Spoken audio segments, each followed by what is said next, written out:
Hi, welcome to Critically Loud. This intro is a little different just because I wanted to put a disclaimer or a trigger warning, whatever you'd like to call it, before this video. Pan's Labyrinth does it takes place during wartime, and there's battles and there are gruesome scenes. There are a specific few that we do talk about and get into detail. And if you don't want to, listen to us describing something completely brutal and horrific happen to a person, because this movie is brutal and horrific at points, because that's the nature of war, then maybe just skip over this one. But yeah, that's just, we're going to talk about some violent stuff. And if you don't want to be part of that, it's fine. But thank you for clicking on the video. And if you're fine with violence and with two teenagers talking about violence in this excellent movie, just keep on watching. Okay, I'll stop wasting your time. Let's get to the episode.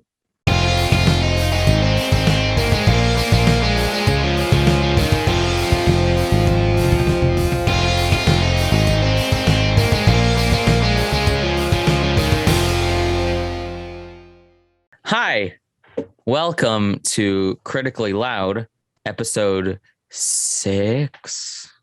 Why are you trying to keep count? We have never I don't know. I thought it would be nice to or I guess it's in the title, which episode it'll be. Yeah, it's welcome to Critically Loud, LittleSchemers Film Club. Come in every week, watch a movie, talk about it, usually get loud about it. And today we're talking about a movie kind of in the spirit of this past Saturday. We released a video essay on Hellboy and why I think the Guillermo del Toro Hellboy films don't work and why they piss me off. Go watch that if you haven't yet. It's a very good video.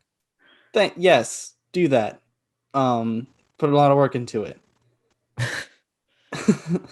So in the spirit of that coming out, we both realized that we had not seen Guillermo del Toro's, I would say, probably most famous film. It's his pièce de résistance. Other than Shape of Water. Oh, yeah, that movie. Yeah, Shape of Water is more famous probably because of Pan's Labyrinth and Hellboy. And I'd say because of the fish sex. Whatever, man. That's not my problem with that movie. But we're watching Pan's Labyrinth. And we watched Pan's Labyrinth because I had never seen it. I'd only ever really seen Hellboy and Shape of Water. And I do not like any of those films. Like, I saw their benefits to them, but overall, I found all of them to be pretty lackluster. I saw the only other Guillermo, I've seen those two, but the only other Guillermo del Toro movie I've seen was Scary Stories to Tell in the Dark. Yeah, I've heard good things about that. It's pretty fun. It's not like did he direct that or did he produce that? He might have produced it. You might be right. It might have been a producing thing. I haven't seen Pacific Rim yet. Which I watched the first half of it and I really liked what I saw so far. Yeah. I haven't been able to finish it yet. I'll get to it. That just seems like a different kind of movie. That seems like a movie I can enjoy the way most people enjoy Hellboy without the added context of me being furious that this is the Hellboy movie that we got. I mean, I think that is why the movie's good on its own. Just knowing what Hellboy could be is the reason why it gets frustrating, Yes. And there are some genuine problems with those movies, especially the second one, which you haven't seen, but yeah, I haven't seen that one. That movie's stupid. And I that don't one's talk the Golden much about Army, that right? Because my recommendation for Hellboy: The Golden Army is all of the best scenes are on YouTube, and you can just go watch all of those scenes and not watch the rest of the film. It's one of those. Okay. Yeah. But let's talk about a movie we both really fucking liked. This movie, Labyrinth. Straight out the gate, is a 10 out of 10 in my books. This is a perfect movie. It is a 9 for me because of one scene. But yes, it is fucking phenomenal.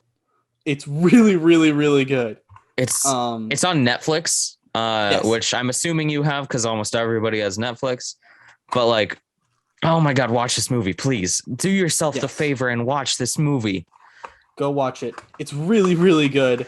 And there's so much to this movie, and there's a part of this movie that I don't know enough about, and I really wish I'd like learn more about it, because there is a historical context here. Yes, yeah. That I'm just kind of ignorant on. Yeah, you see a lot of influences from, and this is true with a lot of. This is definitely a horror adjacent film. I wouldn't call it a horror film.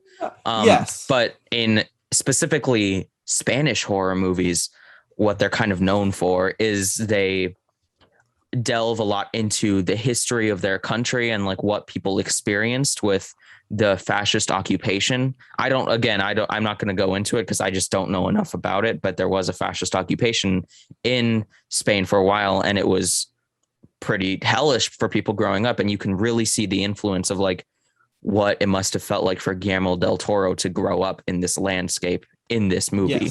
Yes. This movie is extremely, extremely politically charged. And I would argue, other than one scene, the majority of the horror in this film comes from the non-fantastical elements. Oh yeah, out the bat, the general guy. He was freaking terrifying, dude. He's terrifying. There's a scene early on where I was like, oh shit, oh fuck. Yeah. He's got a bottle, and when I was first watching this movie, I for a second forgot that time zones existed. So it was midnight for me, but it's like 8 for him. We both said we were gonna watch it around midnight. Mm-hmm. And I texted him. I was like, I was not ready. That's the scene I was talking about. I was like, oh. Fuck. Yeah, I watched that, and my Lola was in the same room because I was like, this can't be that bad. And then my Lola just was like, she had to like turn away, and I was just watching like fingers on temples, like, oh my god. Yeah, this movie does not stray away from like horrific acts of war the entire time. Violence is pretty traumatic consistently.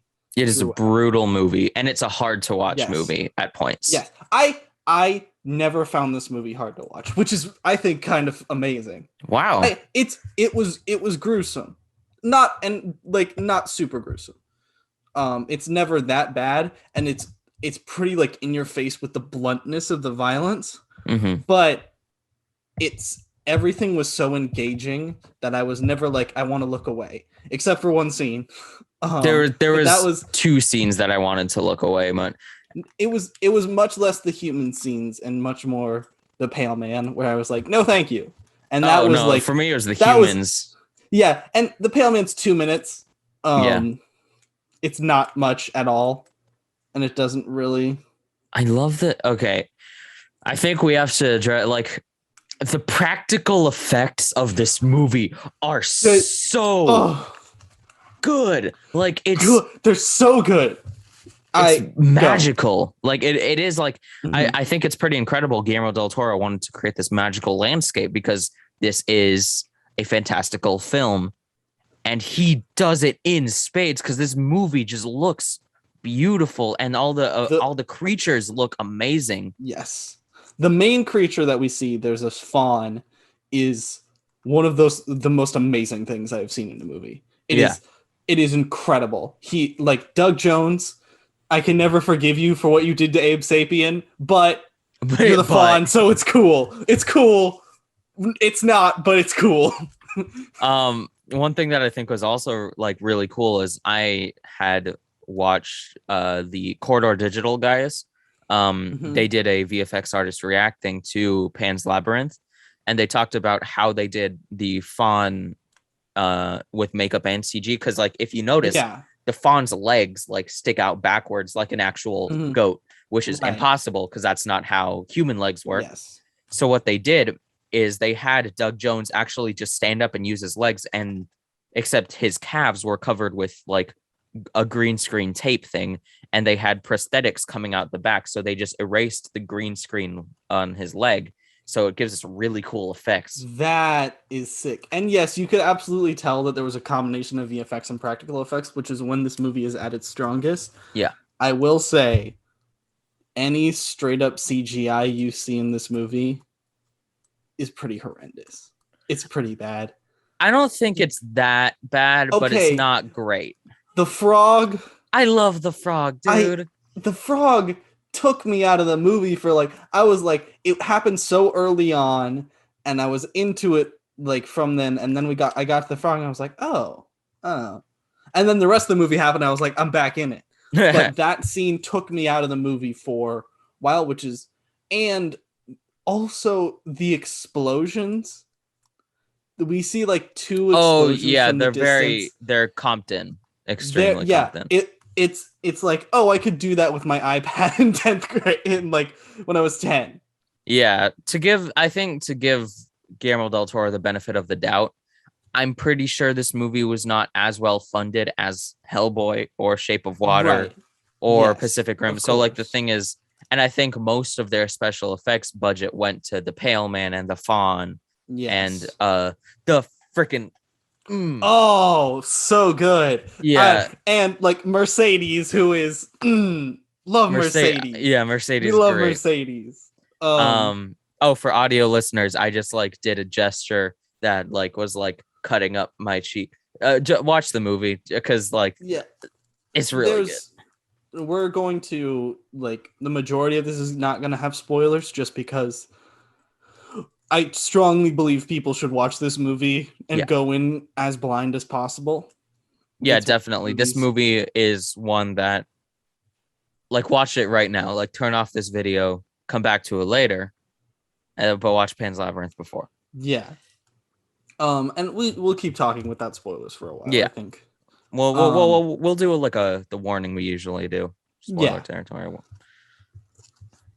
So we with this movie, I think the strongest bits is honestly anything with like that child actor. I don't know her actual actor name, but her character name is Ophelia. Oh, yeah, Ophelia. She is one of the, and this is like, it was astounding to me when I watched it because she is probably maybe the best child actress I've ever seen in a movie. She's a very good child actress. And the whole cast is very strong. That's true. Yeah. Very, very strong cast. There's her, there's the captain, there's Mercedes, there's her mom, there's the doctor, there's all of it. All of them are really, really good. Even the characters you only see for a few moments, you remember distinctly. Like there's the kitchen ladies. You only see them for like 2 or 3 scenes, and like I remember them so vividly because it's all done really well. Yeah, like there aren't any forgettable characters in this movie, I don't think. Yeah. And it's just really good. Yeah. Like what all the things we're talking about, and we should go over. This is the best use of magical realism in anything I've ever seen in my life. Yeah. No, straight up. There's no contest. Yeah. It just like that's what magical realism is. And for people who don't know what we're talking about, magical realism is like including like fantastical elements into a story that is about something that is very real and about the real world. Yeah, so like Harry Potter wouldn't be magical realism. Harry Potter would just be magicalism. I don't know. Yeah. Magical realism is a term that we both learned a lot about through theater. Because back in 8th grade, we took a magical realism course in our theater class. And we read a very bad play about magical realism. Yeah, it's essentially it's a normal it's a story augmented by magic, not a story about magic is the big distinction. Yes. And that is very much what this is. There are 2 halves to this movie. There is the half that takes place in the real world, which is about a young girl and her mother the young girl's father was a tailor who ended up rebelling against this fascist regime, and he was killed. And then the mother, like out of loneliness and sadness, gets married to a fascist captain in the army. Yeah. And has his child. And the beginning of the movie is them going to like his outpost in the woods. The mother is already pregnant with the captain's son. And like that's where they are, and it's about like fighting rebels in the woods and this dealing with spies and Ophelia just trying. And most of Ophelia's story is the other half, but yeah, but that's like one half. it's like a straight up war movie with like some drama and in a it. really fucking good war movie. Yeah, no, it's very well done. All of the scenes that have like that are on like that plot line, which I would argue is the B plot line. Barely, I but don't think there's a B plot line. but if you think about it, it does take a backseat to Ophelia. I don't think so. I think we get more, like, in terms of time, we definitely get more war than we get fantasy. Yeah, but like when you come to like what people remember about this movie and like the selling points. Yes, what it was sold as, I think, is very different to what it is. That's true, yeah. Right? Like, that's a get butts and seats. Look at this spooky guy with eyeball hands. And those are very excellently done. The practical effects, like we talked about, are phenomenal. For sure. And the whole fantastical elements are good, but when you watch the movie, I don't think one takes hold of the other. Maybe. I don't know. I'd have to think about that. When we get into the fantasy elements, the movie is never afraid to cut away back to the real world. And when it happens, we're never like, oh, go back to the other stuff. Okay. Yeah, that's true, yeah. And we should talk about the fantastical elements, which is Ophelia. It's about her going through these trials because there's this implication that she is the reincarnation of the daughter of the king of the underworld. Yeah. And she has like to go through these trials. Who I'm pretty sure is herself. Pan, is like leading. He is not Pan. Why is it called Pan's Labyrinth then? Well, I know the original movie's called The Faun's Labyrinth, and it's only called Pan's Labyrinth in the US. Oh. Because if you see the title card at the end, it's like El Labyrinth del Faun or something like that. Or del Fauno. Yeah. So I would say, I guess he's Pan, but he's never called Pan in the movie. He's always called Fauno. Yeah, and I mean, it doesn't really matter if he's Pan or not. Well, like, Pan is also very different mythology. Yeah. Well, I mean, but like a similar character can exist in, yes. I don't know. I think it does it like, again, it's like if it's like the Luca thing. If he's Pan, great. If he's not, great. Works either way, Yeah, it's fine. It's even if it was Pan, I think it would be a name only. Yeah. No, I think it would be a faun named Pan. It would not be like the Greek god of nature, because that's not really what, like, it doesn't fit thematically into the movie. But it's her going through these trials, and it's constantly questioning both is what she going through real, and can this thing be trusted? Yeah. No, the whole time you're like, I don't know about this faun, man. I don't fuck with this dude. This dude's kind of weird, dude. Yeah. It is, I think, the perfect example of morally ambiguous. Yeah, for sure. And the thing is, the movie, I'm not going to get into spoiler territory, but it kind of goes the way you'd expect it to until one editing decision that breaks it all down. And editing and acting. Holy shit, the acting. Like, from two characters. Mm-hmm. You're like fucking so good. It all kind of relies on that one moment. It shows the power of a single shot and how much, like, how every single, like, a lot of directors say this, but this movie, I think, showcases it. Every shot matters, and everyone needs to tell a story. Yeah, intentionality is paramount to filmmaking, I believe. And there can be an intentionality to not being intentional. Right? That's a thing. No, for sure. That's kind of like what absurdism is. Mm-hmm. But yeah, this movie, covering all of those things, it's so good, and it gets me into a thing that makes me so angry. Guillermo del Toro could have made a fucking amazing Hellboy movie. He could have made the Hellboy movie we fucking deserve. And he didn't. He didn't, Kai. He didn't. He was like, you know what? I'm gonna make a fucking real life fairy tale. That's what he did. Pan's Labyrinth is a real life fairy tale. It like you could write a Hellboy comic and replace Ophelia with Hellboy, and it would be good.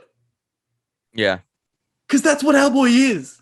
This movie feels more like, because I've read a few of the comics, not as many as Gus has.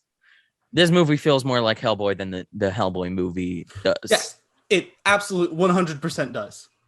100,000% feels more like a Hellboy movie than anything. Even setting alone, like it takes place in like the mountains of Spain. Yes, one of the things I talked about in that essay is that Hellboy is at his strongest when he is not in like an alien rural setting. And Guillermo del Toro made a whole movie in the fucking forest by a labyrinth. He got it. He gets it. And he just didn't get it. Like, and his characters aren't cartoons either. Like the fawn is terrifying.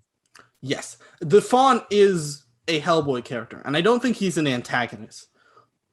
No, he's not. It is very, very similar to how the Fae are portrayed in Hellboy comics. They are very much morally ambiguous creatures that are fading out of the real world. I just don't get it. He made a movie that is so boundlessly creative and fantastical and heart-wrenching and real. And I absolutely understand why he was the person you go to make a Hellboy movie. And then he didn't do it. Well, you know Pan's Labyrinth came out after Hellboy, right? It did? Yeah, Pan's Labyrinth came out 2006. Hellboy came out 2004. What? I thought that was the... I'm even more furious. What? You're fucking telling me that after he made Hellboy,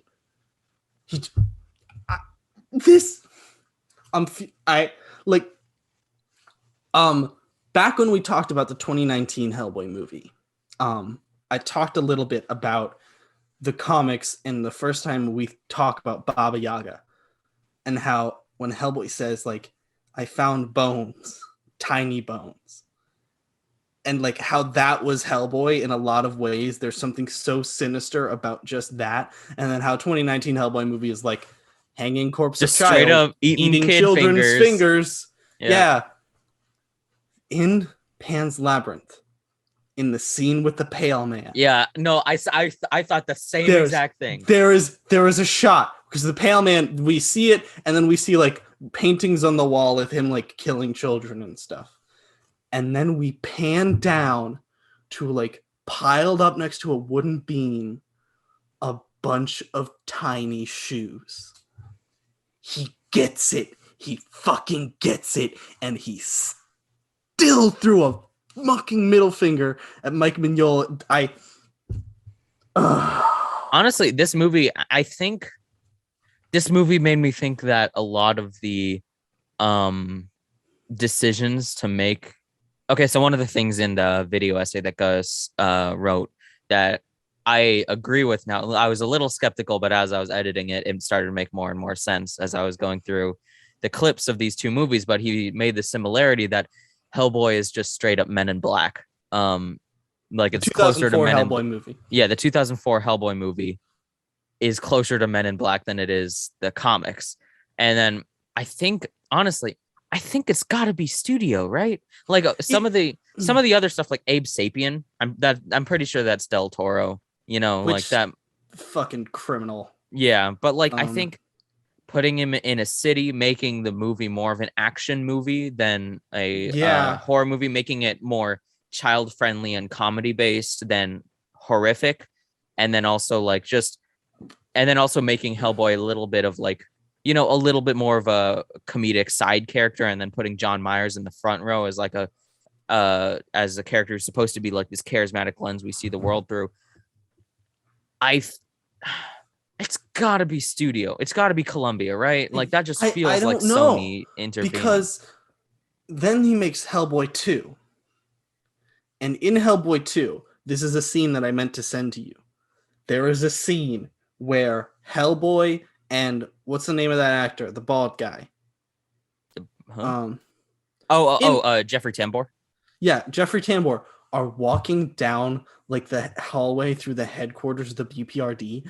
And do you know how in every single Men in Black movie you have that scene where like an alien's getting arrested in the background of the Men in Black headquarters and all that shit? Like literally all of that. You know what I'm talking about? Yeah. That exact scene is in Hellboy 2. Oh my God. And from what I believe, I could be wrong, Hellboy 2 is Guillermo del Toro doing what he like wanted to do. Because in the first movie, Mike Mignola consulted throughout a lot of it. And then he did not in the second one. Yeah. Guillermo del Toro like kind of was like, fuck off, I'm going to do my own thing. Well, but then how much of that is still studio though? Like, I don't know. Because the thing is, it's a very studio. It is very like a studio to swoop in and be like, we want this movie to be like this movie because Men in Black made a crap ton of money. It would. It does. And I think that's got to be a part of it because it just, there's so many similarities. Yeah. Like with interpretation and stuff, like, because the thing is, interpretation of characters, that's probably Del Toro, like, again, Abe Sapien. I think that's my least favorite part of the movie because Abe is my favorite comic character. It should be everybody's least favorite part of that movie. I'm sorry. It is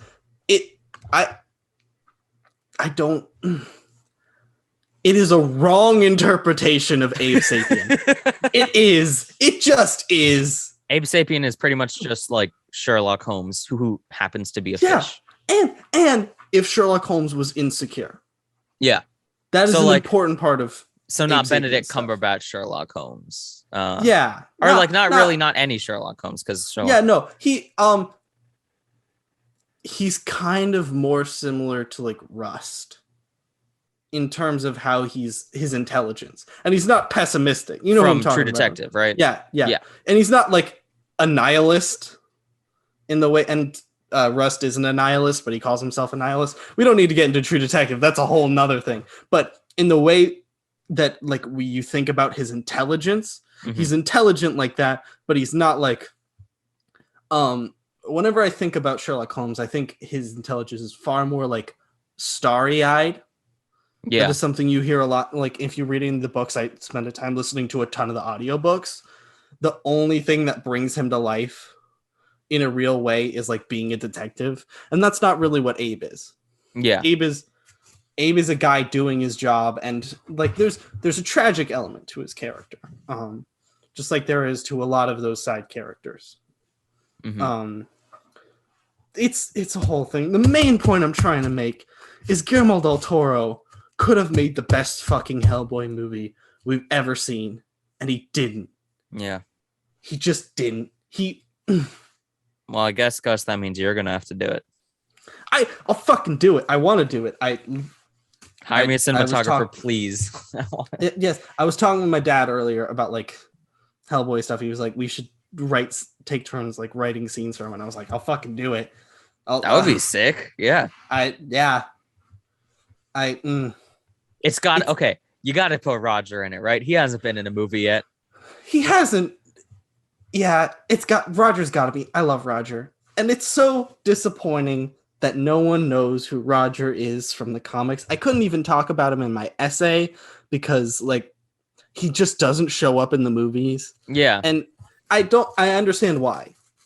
He is pretty deep into the comics. Yeah. No, he would be like sequel or threequel potential for a new character. He would be sequel. Well, by the way, Abe Sapien is not sequel character. Fucking Hellboy 2019. Fuck you. Oh yeah, with the end credit scene. Fucking, like, oh, come on. It's not even an end credit scene. It's just like the end of the movie. I mean, the only reason like those characters aren't in that movie, the only reason why it skips ahead to the end of the comics is just because they didn't want to remake Hellboy 2004, even though Hellboy 2004, when you take away a lot of the discrepancies in like plot, it's pretty much just straight up the first comic book of Hellboy. Like Yeah, plot wise, like if very basic plot, yeah, it's like the same exact thing. They end very similarly, except for the first story of Hellboy is like it is the most conventional horror you can get. It is they're in a house being hunted by frogmen. There is a house with frogmen. They kill Professor Broom. The second page of the comic. No. Why is he in the first 30 minutes of the movie? Or why is him being in the first 30 minutes of the first Hellboy movie is not terrible. Like, yeah. Whatever. Him the 2019 movie. Yeah. Like, who the fuck? Who thought that was what we're talking about Pan's Labyrinth. Okay, yeah, move on from Hellboy. I mean, there was going to be a Hellboy detour in this. Like, we knew it. I know. But... I knew there was going to be. As soon as I started the movie, that was one of the reasons why I wanted to watch it.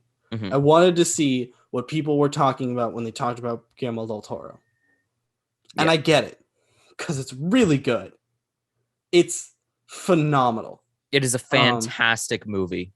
Honestly, I think that's one of like, it's got to contend to be like one of the best movies I've ever seen. And there's like a long list of best movies I've ever seen. But like, you know, it is up there.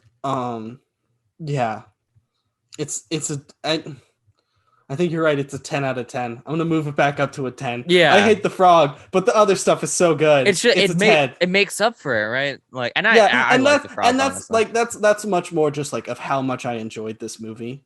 It is a movie where like I finished watching it and I just immediately thought, this is why I want to make movies. This movie is why I want to make movies, right? Like, oh my God, like this feeling, the feeling that you feel at the end of this movie is the feeling you want people to feel when you finish making a movie. Yes, they move that like, and it's changed since then.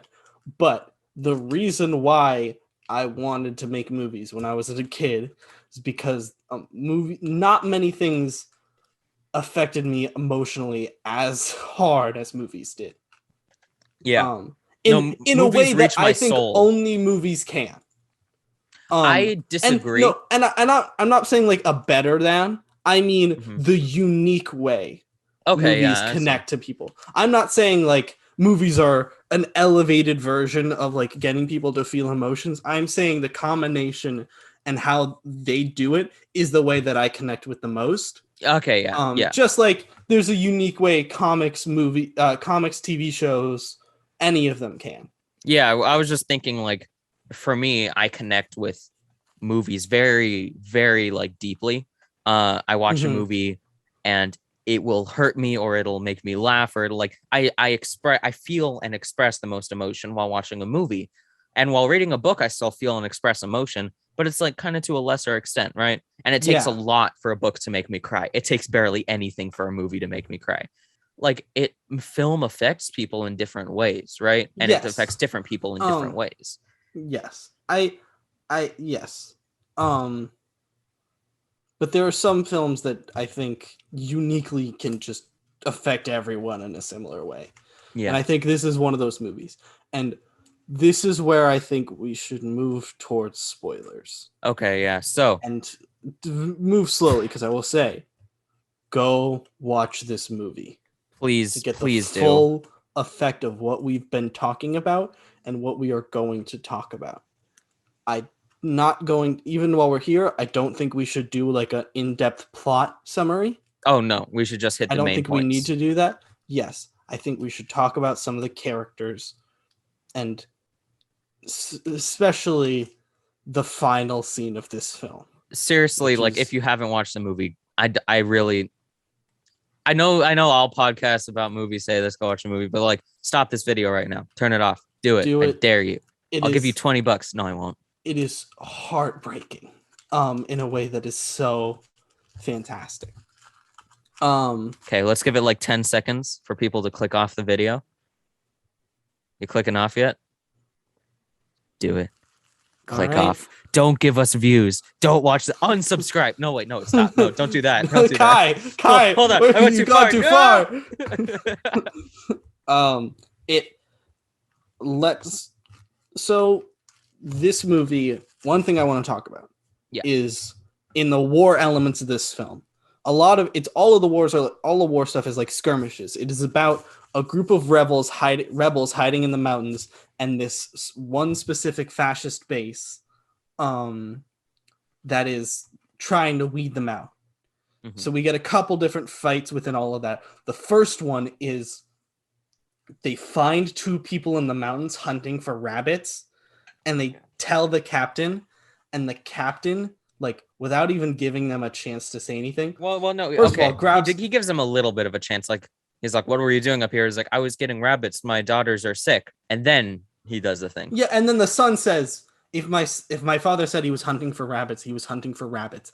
And then this man grabs the son by like the scruff of his shirt, takes a bottle, and coldly and unceremoniously smashes his face in with the bottom of it while his father cries at the death of his son. And like his son's like his nose is going into his skull. It is visceral and cruel and hard to watch and excellent. And then he like slams them to the ground, shoots the father in the chest, and shoots the son.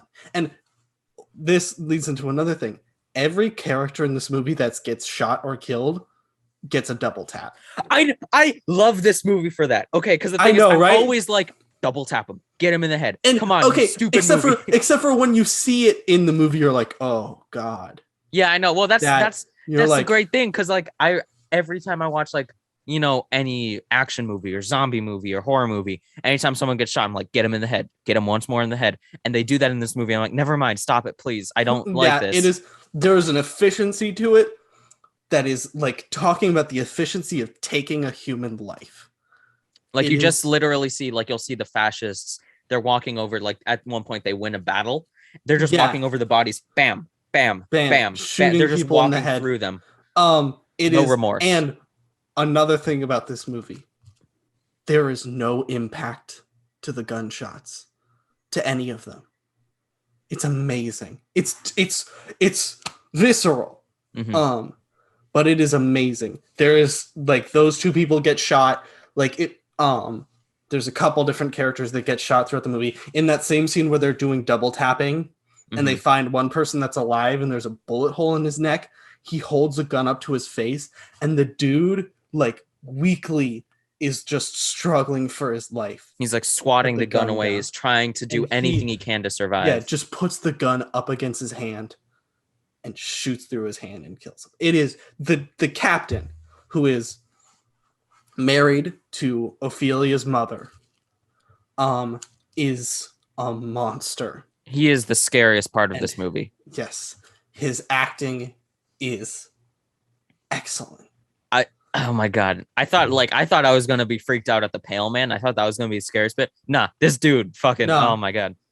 Yeah, he's so scary. And he's scary in a way that I think I enjoy more. And by that I don't mean like I don't enjoy it the same way I would enjoy something like Willy's Wonderland. Mm-hmm. I enjoy it far more in a way it was like, this is fucking phenomenal characterization. And it makes you like the pale man, it's like, oh, that's creepy. This guy, you're like, it's like just, it breaks you almost when you watch him do the things. Like there's no remorse to any of the things he does. And it pays off. Since we're just spoilers. Let's like build up, because part of this is there's a character we talked about a little bit at the beginning named Mercedes, who was like the maid of the house, and her along with a doctor are secretly spies / like confidants for the rebels in the hills. So they're helping, and there's a lot of suspense about her getting caught. Mm-hmm.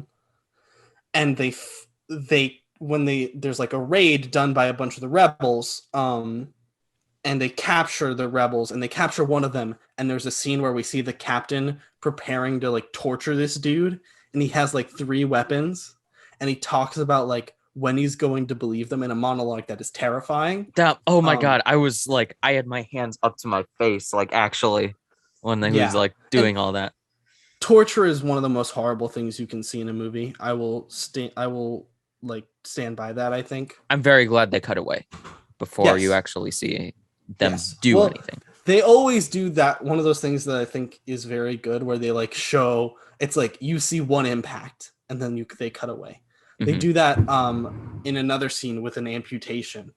Yeah. Oh my God. Yeah. When that one shot where poof, I was like, oh my God. Like I looked away. I couldn't do that. Yeah. That was too much.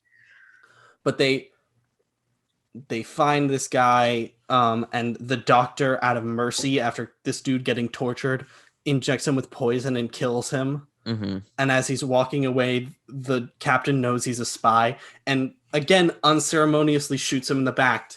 No impact of the bullet. Can I just say something about this movie? Has the best gunshot deaths of any movie I've ever watched.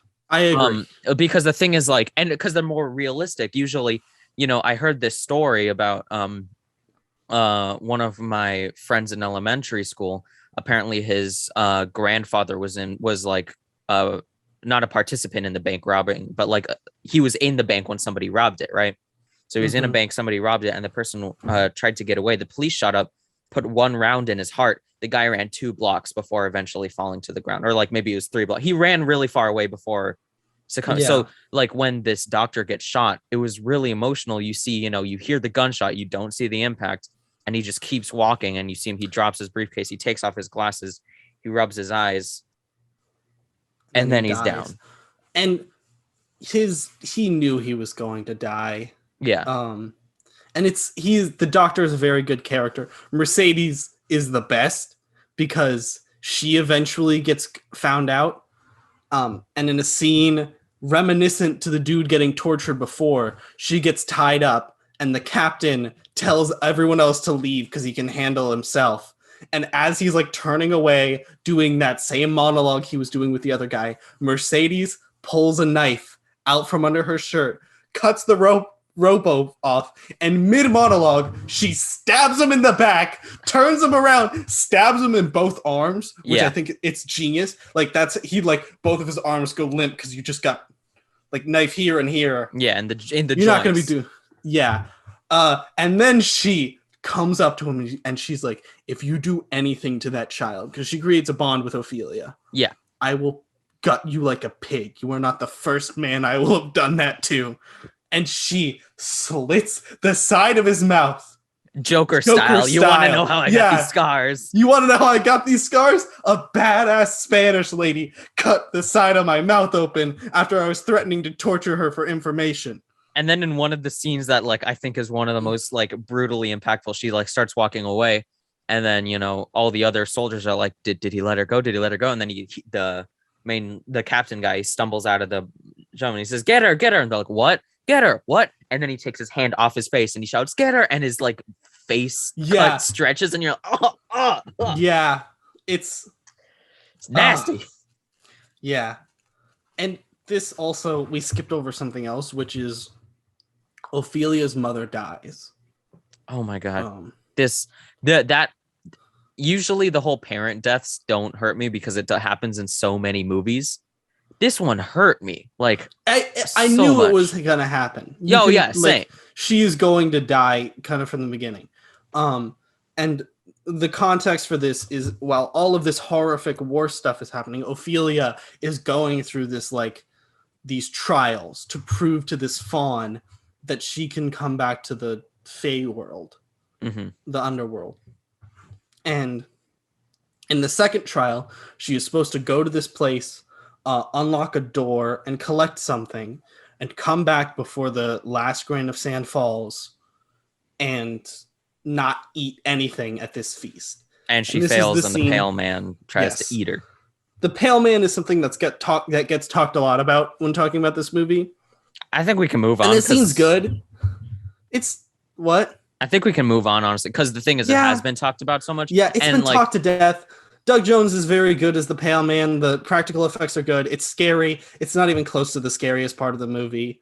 Do you know, actually, I do want to talk about one thing. So, in the same episode of the VFX Artists React by the Quarter Digital guys, they explain how they did the effects for the Pale Man too. So one of the things you notice is because they wanted to make him, skin and bone, like they literally wanted, you want to see the bone underneath the skin.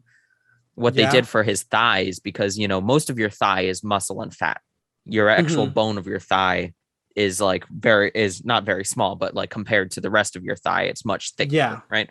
So they couldn't have all that thigh meat on him. So if you look at him walk, one of the things that makes him terrifying is his thighs and his legs are just bones, with skin wrapped around it. So what they did apparently with Doug Jones, they put that same green tape stuff around his thighs and they put the prosthetic in front of it.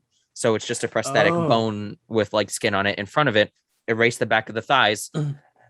This is how you combine. This is how you get the best effects. People argue practical effects or visual or CGI. Both. Put them together and you get the best possible outcome. Yes. You just got to do it smart. Oh my gosh, it's so good. The main context is what happens here is that she fails to do it and she gets rejected by the fawn. He's like, you will never go to the world.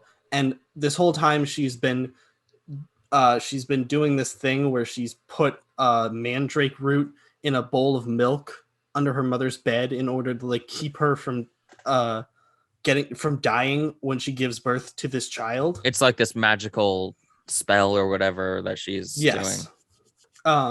And when she's in the middle of doing it one time, the captain pulls her out from under the bed and finds it. And in a scene that is painful, the mother is like, you need to stop thinking about these fairy tales. She takes the mandrake root, throws it in the fire, and at first nothing happens. And then the mandrake screams, and the mother like goes back into having deep pain. She falls to the ground and starts bleeding, and it's... Yes. Oh, my God. The next scene we see, the child is born, the mother is dead. And it's one of the most horrific childbirth scenes I've ever seen because, like, you barely see the mother, but when you do see her, her legs are covered with blood. The entire bed sheet is. They're taking other sheets out, and all the sheets are soaked in red. And it's like... oh my God, it's terrifying, honestly. Yes. And we should talk about the end of this movie. Before we get to that, I want to can we talk about the what is it? I just completely blanked. Give me a second. On the name of the dude. Oh, okay, yeah. The stuttering guy. I was trying to think of a name, but I couldn't remember his name. But so the stuttering guy, he's the guy who gets captured and tortured, right? And the guy who's eventually put down with the medicine. There's just one shot that I wanted to talk about because I think this is also like this scene and also the scene where the farmer's son gets his nose broken in. Yeah. Is horrific because you see the aftermath of the torture. You don't see the actual torture, which I'm grateful for because that can be too much. Honestly, like it's like it's way too much. But there's a shot, right after the torturing happens. You get a scene in between, him hitting the guy initially. Then you go to Ophelia for a bit, I think, and then you cut back to him, and the doctor's visiting him. And this guy's hand is so mangled. Oh, yeah. Like, it's like his knuckles are out of place. There's a giant gash in the middle of it that's splitting it open. And in one of the most... Like, this movie has... I know we've talked about so many scenes that just hurt. This is one of them. He says to the doctor, I talked. I'm sorry. And the doctor says, it's okay. It's okay. And he says, please kill me. Just kill me. And it's like, oh my God, especially because earlier in the movie, you see this stuttering guy and he's really sweet, right? Like he's one of the nicest guys. And then he's just like begging for the doctor to kill him. And it's like, oh my, this movie hurts so much to watch. And I love it. And let's get to the most painful part of this movie. Yeah. So the finale is finale. Yeah. Oh, after the context of Mercedes getting tortured, about to be tortured and getting found out, is that she tries to run away with Ophelia, and this is fails. This is after Ophelia's mom dies. Yes. And after Mercedes runs away and escapes, and she gets found by the rest of the rebel forces, Ophelia's still trapped, and she gets revisited by the Fawn, who is like, "Look, I'm going to give you another chance. Get your brother, bring him to the labyrinth, and you can come to our fairyland." Yeah, and so we get like this really a bunch of like scenes are cutting back and forth now where you see Mercedes with who has escaped with the rebels, and then Ophelia, who is doing like this whole Mission Impossible sequence getting It's not mission, it is or her, I'm just saying like spy sequence. We're seeing a scene where first we see like in full detail the gash on the captain's face, and we watch him sew it shut for real. One more VFX talk. This is the last one I'll do. The way they did this is again the best way you could. You combine practical and digital effects. They just put the green tape on his cheek, and then they put the prosthetic lips over. So anytime he moved his mouth, the prosthetic actually moved because it moved with his cheek. Yeah. And so all the prosthetic you see is real. It's everything behind it that's fake. So and that's why he was actually sewing the prosthetic together, and that's why it looks so visceral. He's actually doing it, and that is how you do a movie. I really like the effects in this movie. What this all leads to is Ophelia drugs the captain's drink, and as she's about to leave with the baby, the rebels raid the house. We see an explosion. The captain sees the Ophelia, and now he is drugged and chasing her out of the house into the labyrinth. Yeah. And this is like the final chase. She gets to the labyrinth. I'm not going to go over all of it. There's a lot of excellence in this whole part that we just can't get into. This whole finale is very, very good. Editing, acting, VFX. Well, I assume if you're listening to this part of the podcast, you've watched the movie. You better have watched the movie because don't get this spoiled for you, please. Yes. She gets to the top of the labyrinth because the way this thing works is there's a labyrinth nearby, and in the center of it, there's a staircase winding down to a almost like well-like area where we've seen the Fawn most of the time. And there's like this altar in the middle of it. Not altar, like this stone statue thing. One of the most Hellboy looking ass places in the fucking ever. For sure. A fucking stagnant statue in the middle of a giant empty room with a fawn who walks around it. Yeah. Fucking bathed in blue light, you know. Yeah. So she gets to the middle. She's a little bit ahead of the captain, and she's holding the child, and the fawn says, "I just need a blood of the innocent." And he's like holding the knife that she got from the pale man. We need the drop of blood from your younger brother to open the portal. And she says, "No, I will not give you my brother."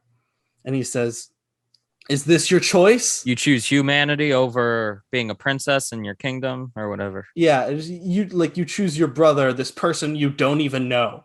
And she says, "Yes." And as this is happening, the captain walks in and sees nothing. And the fawn says, "So be it." The captain walks up to her, takes the baby super from calmly, her. like it's not even angry at this point. Grabs the baby from her and unceremoniously shoots her in the chest. Fucking what? And again, you don't see the bullet hit. You don't even see the gun flash. You just see him raise up the gun. You barely see her. You barely see her react. It's just a bang, and she just blinks. That's it. Yeah, and oh god, you know this is coming because of the very first shot of the movie. Mm-hmm. Is you see her like lying on the ground, hand out blood, and it's like reversed. Yeah, and like the blood that's coming out of her nose is going back into it. Yes. And shoots her, leaves her there, walks out, and as he's walking out of the labyrinth, she finds Mercedes and her brother and all of the rebels surrounding him. He gives them the child. He like does this whole thing the whole time he's talking about the movie's talked about how his father, when he died, cracked the watch so his son would always know the exact time that he died. And then the son before knowing that reset the watch so it kept taking time. Yes. And then the captain says, "Tell my son when I die." And she's like, "No, he won't even know your name." And like you see the reaction in his face, shoots him like through the face is the first one we like, and then you see his eye like get a little blood. It's so good. And it's the so first good. It's not the first bullet impact we see, but it's the most clear bullet impact we ever see. It's the we most, see a few more in like the skirmish earlier, you know, some people get like headshot backwards. You see people get shot. And then Mercedes goes in, finds Ophelia, like holds her in her hand, and then you get what you're expecting. Yeah, and so like her blood, one of the things with the altar, you needed the drop of blood to get on the altar. It's her blood. When she fell with her arm extended over the statue, right? Mm-hmm. So and we see the blood dropping, and then we see Ophelia standing in a golden circle with like a man on the throne and a woman, and the woman is played by her mother, right? Yeah, no, it is. Yeah, and so she is like elf ears. Assume this person we're seeing is the face of her real father. Mm-hmm. And they're like, "Congratulations, you chose to spill your own blood over the blood of an innocent. That is the ultimate choice. You will now get to live here and in like the golden palaces forever." The fawn comes out and says, "Your Majesty," and bows to her, and like you completed the and you're final like, task. And at first I was like, okay, it probably would have been better to like leave it more ambiguous. And then they cut back. They cut back. And she's standing there and she smiles and you're like, oh my God, was this all in her head? And then we pan up and we see Mercedes breaking down. It is one of the most powerful moments in a movie I have seen in so fucking long. I was like, I was smiling and then like did the cut back and I just like, my God, I cried, dude, so hard. It's so fucking powerful. It is excellent. It's so good. It is excellent. And it's that shows the importance of the shot, because that one shot of cutting back to Ophelia and she just smiles as she's like, she thinks she's home and we don't know, like, was the magic real? And you don't know. And she just dies in Mercedes' arms. And oh my God. It is. This movie works as well as it does because of that one moment. This like masterclass in like two amazing actors. Whoever the editor was like, don't fucking worry about it. I know exactly how to cut this to break your soul. Guillermo del Toro, whoever the cinematographer was, like, yeah, no, I got you. It's so good. I'm assuming, I'm really hoping everybody watching this bit has already watched the movie, and I'm assuming it broke you too. Because, my gosh, this movie, the movie's good, and then this moment happens, and it's amazing. It's great. Yes. The movie goes from good to great like that, and the credits end with, a narration started the movie saying, talking about the whole princess lore, and then ends saying, the princess returned to her kingdom or something like that, and it said that she ruled there for centuries to come. And it's just it is amazing. One of the best movies I've seen in a good while. Like new movies, I've rewatched a couple. Like it's so good. Yeah, all of the things we've talked about. Guillermo del Toro, why did you make a good Hellboy movie? Why? You made such an amazing film, and you fucking this movie does. I wasn't a huge fan of Guillermo del Toro just because the two movies I've seen. Hellboy, I think it's fine. I don't have as many problems with. I really don't like Shape of Water. This movie has redeemed you, Mr. Del Toro. Yes, to a certain degree. Fuck you for what you did to Abe Sapien. Thank you so much for this excellent Pan's Labyrinth. I'm so conflicted because it's so good. Watch it. You'd be doing yourself a huge favor to watch this movie. It is a masterclass in editing and storytelling and pacing and just it is a perfect movie. I think it's a perfect movie.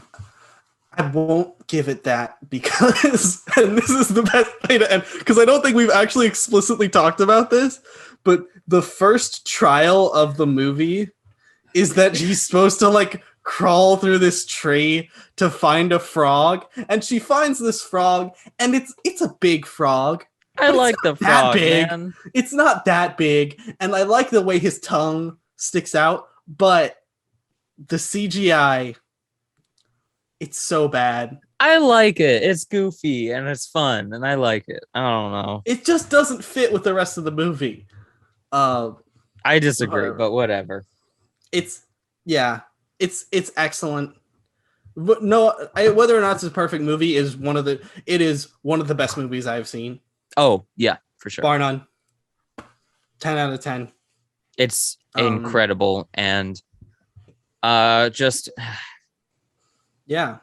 Good job, Guillermo. Good job. I would like to shake you by the hand for this movie, and then punch you in the face for what you did to Hellboy. You could have done it, man. You could have given us the movie we deserve, the movie we needed, instead of the fucking. I think you have some pent up aggression about this movie. It's not pent up. It's not even. Yeah, it's not pent up. You're just straight up like. It's just aggression. Yeah. This is a very good. I was not. See, the thing is, like, I went in knowing only about the fawn and the pale man scene, so I was going and expecting this to be like kind of horror fantasy. That's like, and then so while watching this, especially coming from that, because like I didn't even know about the fascism plot, it is so much more than what I thought it would be. And that ending scene, dude, I had trouble falling asleep last night, man. I was like thinking about it. Oh man. It breaks me. It broke me. It's great. So great. Very good movie. That child actress is yes. That child Whole actress. cast. I know you're not listening to this. You're the best child actress I've ever seen in my life. You're not listening. You're probably not a child anymore. That was probably not a child. 2006. Yeah, you are like a whole ass adult or something. Yeah. That was Pan's Labyrinth. This has been critically loud. We both got sad for this one, so maybe less critical and more loud. We did get very critically loud, though. I did, at least. Oh yeah, with just the Hellboy because bit. he could have made a good Hellboy movie. It's whatever. Subscribe to our channel if you liked what we were talking about today and just generally talking about this movie and Hellboy. Go watch the video essay we did. It's very good. It's not too long either. It's like 8 minutes long. It'll take short, sweet gives you information you want, and also you can learn about the comic and maybe see if you want to read it. I think you should, because it's a very good comic. But it is very good. And I think like reading it will give people far more of an understanding of what we could have gotten and what we were robbed of twice. You just want to have people join the cult of like hating the 2004 Guillermo del Toro. No, my cult, I've said this before, is of the Footloose remake. Oh yeah. We have better to than the original, movie, don't we? We will. At some point. We will. Yes, because the Footloose remake is better than the original. I think you know what that's got to be. We got to do a double feature for that one. Do the original and the remake in one episode. Okay. I also, on the same note, the Karate Kid remake is better than the original. No. Yes. Yeah, piece of shit. Yeah, you can't. Fucking no, is. No, yes. it's not. Yes. No, it's not. Yes, it is. No, it's not. Yes, it you is. can't say that. Yes, it is. No, yeah. that movie's garbage. Sorry. No, it's good. No. It's not. It's not garbage. It's not that bad. It's really bad. Jaden what are Smith you talking is, like, about? Pretty bad, but like Jackie Chan, better than the original Mr. Miyagi. This episode's ending. Fuck you, Gus. This has been critically loud. This is a very weird energy to end on.